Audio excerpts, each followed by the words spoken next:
ठाकरे बंधूंच्या युतीची उद्या दुपारी 12 वाजता घोषणा होणार. खासदार संजय राऊतांनी दिली ट्विट करत माहिती. राहुल शेवाळे यांना शिंदेंच्या शिवसेनेत बढती. शिवसेना जनरल सेक्रेटरी म्हणून निवड. मुंबईतील प्रदूषणासंदर्भात उद्या पुन्हा हायकोर्टात सुनावणी. मुंबई महापालिकेचे आयुक्त भूषण गगराणी यांना उद्याही हजर राहावं लागणार. संतोष देशमुख हत्या प्रकरणी अखेर आरोपींवर दोष निश्चित. विशेष सरकारी वकील उज्ज्वल निकम यांची माहिती.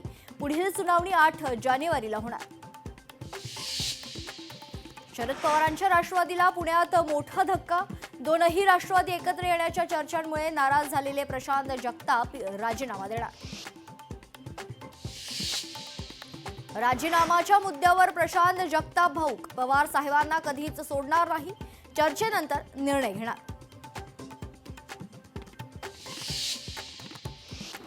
कोल्हापूर कसं तुम्ही म्हणशीला तसं. काँग्रेसच्या कॅम्पेनला सुरुवात. जाहीरनामा 1 तारखेला प्रसिद्ध होणार. सदानंद दाते केंद्राकडून एनआयएच्या महासंचालक पदातून मुक्त. केंद्रीय मंत्रिमंडळाच्या नियुक्ती समितीने दिला होता प्रस्ताव. केंद्रीय गृह मंत्रालयाकडून नियुक्ती समितीचा प्रस्ताव मंजूर.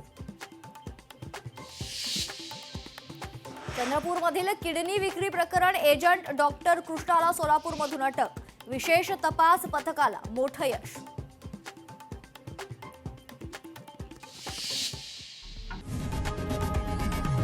लोकशाही मराठी ऐका, पहा, जागरूक रहा.